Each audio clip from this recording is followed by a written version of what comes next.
kalau lambung bocor itu gejalanya apa aja tuh? Nah, tadi kan proses ulkusnya memang lama, Iya. ya. Tapi kalau sudah terjadi kebocoran, nah gejala yang dirasakan pasiennya justru mendadak cepat.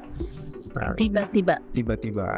Jadi tiba-tiba yang paling sering adalah nyeri pada perut, terutama awalnya biasanya di ulu hati dulu. Jadi perut atas ya? Ya, Perut atas jadi ulu hati. Oke. Ya, nanti seiring dengan waktu dia akan menyebar ke seluruh perut.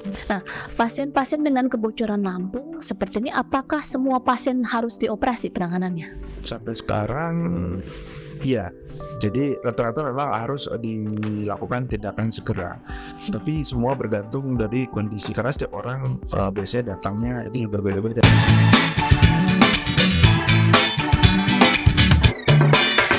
Here we go.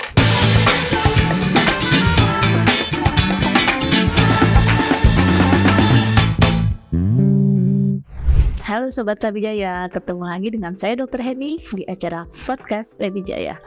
Kali ini kita berbincang mengenai lambung bocor, bagaimana menanganinya, bersama narasumber kita Dr. Febriansah Ibrahim, spesialis bedah, subspesialis bedah di Gestik Konsultan.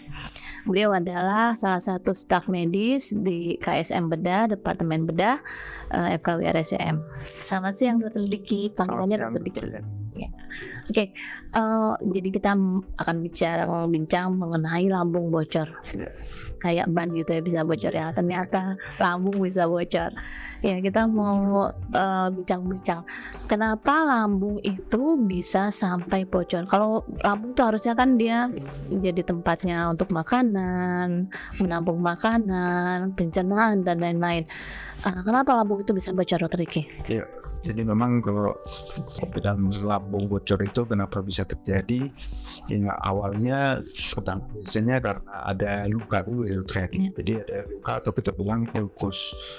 Nah, ulkus ini juga kenapa bisa terjadi ulkus? Nah, yang bisa terjadi ulkus itu biasanya pada orang-orang yang kalau orang bilang itu suka, nih saya sakit mah. Sakit mah. Ya. Sakit mah yang seperti apa nih? Nyeri di ulu hati biasanya orang bilang, nyeri di ulu hati, sakit mah. Nah, untuk kemudian bisa terjadinya ulkus itu banyak penyebabnya. Oke. Ya, yang paling sering adalah penyebabnya karena obat-obatan. Obat apa nih? Ulkus itu di luka lambung ya. Ya, luka pada lambung. Obat apa nih yang bikin luka lambungnya? Yang paling sering itu ada obat-obatan yang mengandung NSAID, ya, NSAID, ya. steroid, inflammatory, anti drugs, ya. Itu biasanya obat-obat anti nyeri yang mengandung hal itu. Ya, obat sakit yang lumayan kencang ya, lumayan kuat ya obat sakitnya ya. Terus yang kedua adalah kortikosteroid. Steroid. Ya. Yang lama ya, nggak sekali 2 kali aja pakainya. Ya. Dan tapi juga biasanya sudah didahului dengan adanya infeksi bakteri. Ya. Jadi infeksi bakteri yang ada pada lambung itu adalah Helicobacter pylori. Oke. Dan ini juga bisa membuat luka pada lambung tersebut. Bisa juga luka kalau ditusuk. Iya, itu juga bisa kalau itu terjadi langsung. Tahu lah, jangan ya. Oke. Kalau misalnya yang lain, ya ada beberapa yang bilang karena zat aktif pada rokok, terus pada minum-minuman beralkohol. Nah, itu juga bisa memperberat. Sehingga apabila luka tersebut terpapar ya oleh zat-zat atau obat-obat tersebut, ya terutama kalau infeksi Helicobacter ini udah pasti ada ya, kemungkinan besar ada di situ. Jadi sudah ada, tapi dia akan lebih terpapar lagi. Kalau terpapar lagi, luka tersebut akan berlanjut ya, mengkikis dari dinding lambung sehingga terjadi kebocoran. Ya, oke, jadi kita sekarang memperkecil nih, kita ngomong di luar trauma aja ya. Iya. Kalau trauma ditusuk pasti. Kalau trauma langsung tusuk ya. Oke. Jadi kita bicara tentang lambung bocor oleh karena adanya ulkus atau luka yang sudah lama. Ya, jadi pasien-pasien atau seperti apa yang bisa mengalami lambung bocor ini? Nah, ini sih dari literatur itu rata-rata usianya di umur 40 sampai 60 tahun. Iya. Jadi memang di mana usia-usia tersebut ya, terutama biasanya sih di atas umur 50 tahun ya. Biasanya sih dia ada penyakit-penyakit yang memang dideritanya sebenarnya. Paling sering tuh kalau pada usia-usia lanjut tuh kayak nyeri-nyeri sendi ya. Jadi pasien yang sudah berusia lanjut kemudian ada nyeri sering mengkonsumsi obat Jadi anti otomatis nyeri. obat anti nyeri atau kadang-kadang kita selalu tanya ke pasien itu kayak jamu-jamuan yang biasanya lewat tuh di rumah atau di pinggir jalan atau yang memang tidak certified tidak di ini sama BPOM, di mana kadang-kadang banyak terkandung zat-zat kayak turunan-turunan dari kortikosteroid yang kita nggak tahu dia bikin error. Kalau kortikosteroid itu kan obat yang dia efeknya instan tapi Langsung enak ya. sampingnya Iya, jadi kalau kita bikin sendiri beda ya kalau Ya, jamu yang beda. bikin sendiri. Tapi kadang-kadang di kalangan luas tuh ada beredar juga jamu yang ternyata dicampur dengan obat yang kalau kita minum jadi enak di badan. ya. Ya, kayak seperti itu ya. Jadi usia, kemudian ada penyakit penyerta, kemudian obat, apalagi dok? Terus ya mungkin sih itu aja, mungkin ada Yang paling banyak itu ya. banyak yang paling banyak itu membuat tabung tersebut jadi luka Luka. dan bocor. Bocor. Ya, rata-rata paling sering ya gitu. Jadi prosesnya itu nggak sehari 2 hari, proses yang lama, proses yang kronik. Oke. Nah kalau lambung bocor itu gejalanya apa aja tuh? Nah, tadi kan proses perkusnya memang lama, Iya. ya. Tapi kalau sudah terjadi kebocoran, nah gejala yang dirasakan pasiennya justru mendadak cepat. Nah, Tiba-tiba. tiba-tiba. Jadi tiba-tiba yang paling sering adalah nyeri pada perut, terutama awalnya biasanya di ulu hati dulu. Jadi perut atas ya? Ya, Perut atas dari ulu hati. Oke. Ya, nanti seiring dengan waktu dia akan menyebar ke seluruh perut, Oke. yang disertai dengan yang paling sering peningkatan nadi, ya, atau kita bilang takikardia, ya, karena terjadi proses infeksi dan juga kembung, masa kembung perutnya semakin besar, Muntah ada? muntah ada. Muntah. Ya. Nyerinya terus menerus. Apa bisa hilang timbul kalau sudah lambung bocor ya? Tiba-tiba dan terus menerus. Tiba-tiba dan terus menerus ya. Dan pasti durasinya, bukan intensitasnya pasti Makin lama makin tinggi. makin tinggi tadinya dan makin luas di perut ya. Bagian perut itu semakin luas, mulai dari ulu hati dan ke seluruh perut. Ya, jadi bukan hanya nyeri biasa yang dirasakan, aduh lapar nih belum makan terus sakit perut, nggak seperti itu. Enggak. Jadi nyeri yang intensitasnya tinggi ya. Sampai biasanya mengganggu aktivitas juga. Misalnya kalau bergerak nyeri, segala macam nyeri. Iya. Apalagi selain nyeri, kembung, muntah, gejala apa lagi dok? Ya benar. Kalau gejala berikutnya ya pasti kalau misalnya dibiarkan, ya pasien kondisi akan semakin buruk. Oke. Ya, artinya mulai dengan mulai nggak nyaman, terus nggak bisa berdiri, mulai nggak bisa bergerak, hanya bisa tiduran saja, sedikit bergerak perutnya sakit segala macam ya. Kalau sudah seperti itu ya cepatnya harus ke Rumah sakit. Ya, karena lambung itu kan mengandung asam ya. Asam itu yang harusnya tidak menyebar rata di perut ya, kemudian bocor dan dia akan kemana-mana. Iya. Ya, apa efeknya asam lambung itu kalau lambung itu bocor? Ya, jadi asam lambung itu kan seharusnya berada di dalam lambung. Iya. Ya, begitu dia keluar ke rongga perut, atau rongga abdomen, ya pasti akan merusak ke organ-organ lain, ya. Iya. Sebenarnya dan infeksi. Ya, infeksinya lebih hebat daripada kalau misalnya dengan asam lambung itu infeksinya akan jauh lebih hebat daripada misalnya bocor di tempat lain. Iya. Dan efeknya infeksinya ke badannya juga lebih berat biasanya. Gitu. Jadi kalau dibiarkan pasti akan memburuk ya pasiennya. Apalagi kalau pasiennya udah usia di mana ada gangguan kekebalan tubuh dan lain, pasti akan berbeda efeknya. Iya. Ya, kemudian jangka waktunya nih, apakah dalam 1 hari, 2 hari, 3 hari itu berbeda gejala-gejala yang dirasakan pasien? Ya gejalanya ya pasti berbeda dokter ini. Jadi mulai kalau di literatur mulai dari 2 jam pertama dilihat biasa tuh mulai dari nyeri ulu hati ya, terus tapi terus menerus mulai 4, 6 sampai 8 jam itu mulai ke seluruh perut ya, sampai kalau udah sampai 12 jam sampai 24 jam ya itu mulai mengenai ke sirkulasi tubuh, kayak mulai lebih karena nadi cepat, tensi turun segala macam, mungkin juga kesadaran juga karena infeksi yang berat juga akan menurun. Nah itu jadi memang cepat ya, ketinggian 24 jam karena penanganan yang lebih cepat untuk lambung bocor ini pasti memberi hasil yang lebih baik ya, lebih baik, kemungkinan lebih baik. Ya, jadi apakah lambung bocor ini mengancam nyawa? Iya pasti. Iya, mortalitasnya cukup luas ya, dari kemungkinan meninggalnya pasien bila tidak ditangani itu dari 1,3% sampai 20%. 20%. Jadi memang cukup luas. Jadi tergantung cepatnya mendapat penanganan. Iya. Ya. Kalau sudah 20% artinya 1 dari 5 pasien bisa meninggal kalau pasien ini datang ke rumah sakit dalam kondisi yang terlambat. Nah, lambung bocor ini akan ditangani oleh bedah digestif ya kalau dewasa, atau bedah pediatri atau bedah anak kalau dia masih anak-anak. Tapi kan banyaknya pada pasien-pasien yang sudah usia lanjut ya. Nah, ini langsung harusnya dalam kondisi akut seperti itu dengan gejala-gejala nyeri perut dan gejala tadi yang sudah disebutkan, langsung ke fasilitas kesehatan, kalau bisa ke rumah sakit, ke gawat daruratnya ya. Nah, pasien-pasien dengan kebocoran lambung seperti ini, apakah semua pasien harus dioperasi penanganannya? Sampai sekarang iya.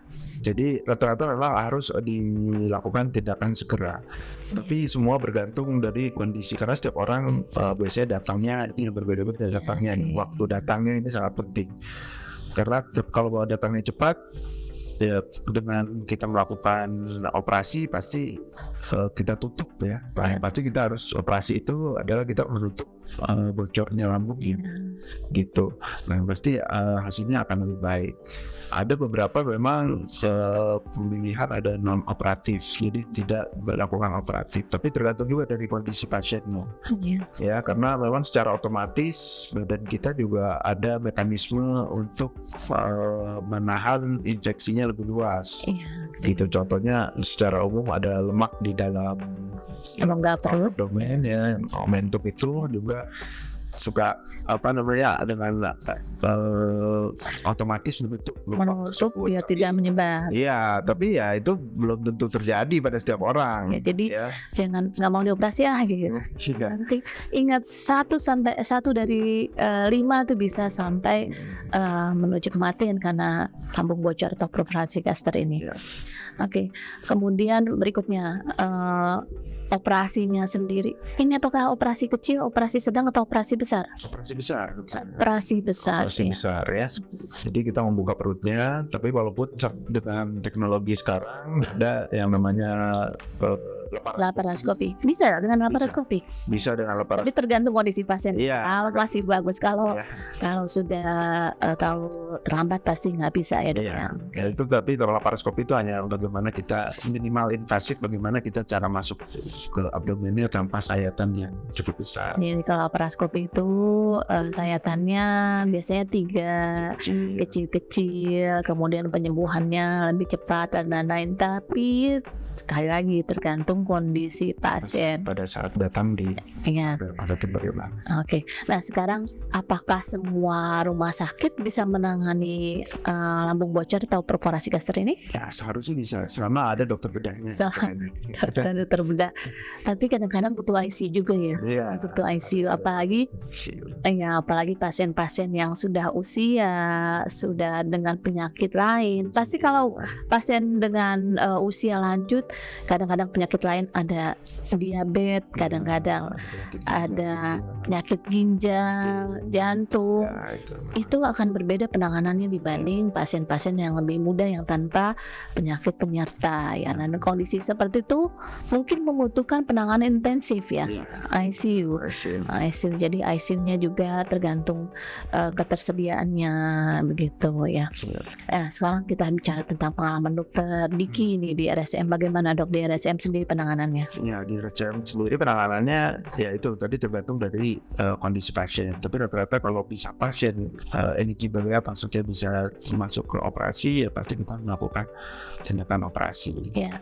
Ya tapi dilihat juga ada beberapa kasus yang memang kita tangani hanya memasang selang, misalnya hanya untuk Selang ke dalam perut ya? dalam perut untuk mengeluarkan cairan, ya mengurangi tekanan dalam perut. Nanti kita lihat biasanya pasien dengan seperti itu akan mengurangi infeksinya sehingga dia sebenarnya tujuan kita tetap untuk menutup Kebocoran. pada lambungnya. Iya. Tapi Oke. kalau dinilai cara baik segala macam baik, nah itu nanti tapi tergantung kasus beda-beda. Nanti kita evaluasi setelah itu.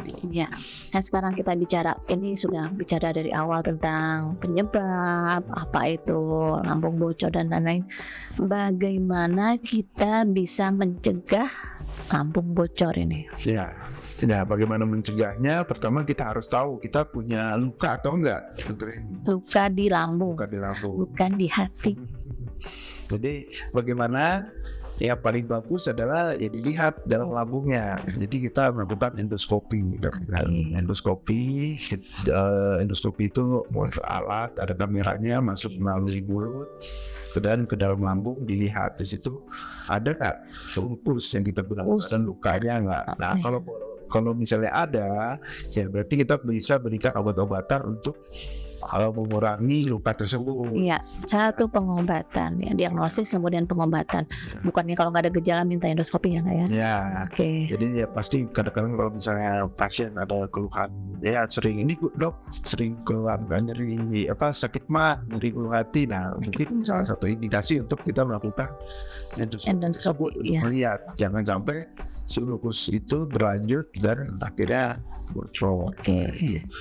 Yang lain berikutnya? Yang lain mungkin kita harus selektif mengenai obat-obatan tersebut dokter. Ini yang penting, jangan so tahu minum obat sendiri ya. Jadi obat-obatan harus pastikan dari dokter ya, kalau memang ada indikasi pemberian obat anti nyeri itu harus dari dokter. Terus hati-hati juga yang paling sering ini kita yang tadi yang jamu-jamuan yang memang kita nggak tahu dari mana apa dia kandungannya gitu ya.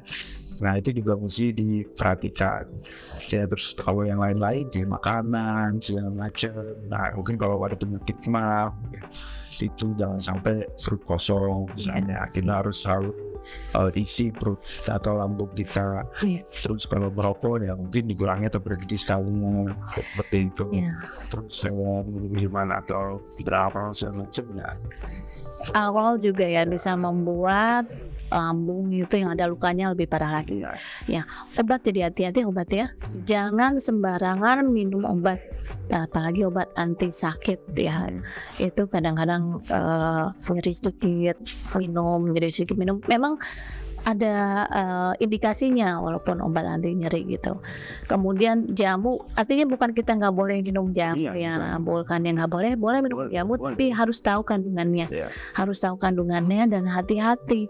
Itu tidak sedikit, artinya banyak jamu yang dicampur dengan bahan-bahan yang harusnya tidak diberikan gitu ya. Ya memang kita nggak tahu tapi rata-rata kalau dari pengalaman pasien-pasien rata-rata karena nyeri apa dia suka oh iya habis minum itu enakan. Nah itu kita tentu seperti yang kita masih hati-hati lah artinya itu untuk mengkonsumsi sesuatu itu. Ya. Ada satu lagi, jangan berantem pakai benda tajam. Oh, Tusuk-tusuk. ya.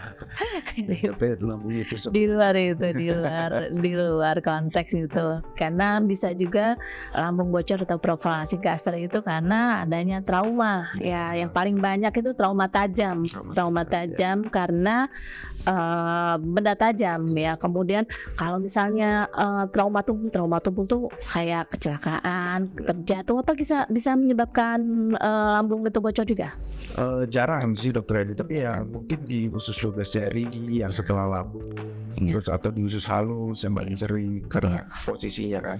Ya, jadi paling banyak tetap karena adanya luka yang lama, bukan di luar trauma tadi, karena ada adanya ulkus atau luka yang sudah lama. Oke.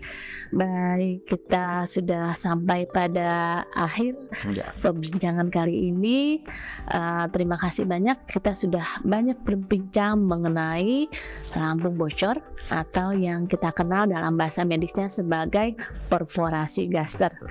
Terima kasih Dokter Diki atas waktunya sudah bersedia menjadi narasumber. Kepada Sobat Pabijaya, terima kasih atas perhatiannya. Semoga kita dapat berjumpa di lain kesempatan. Salam.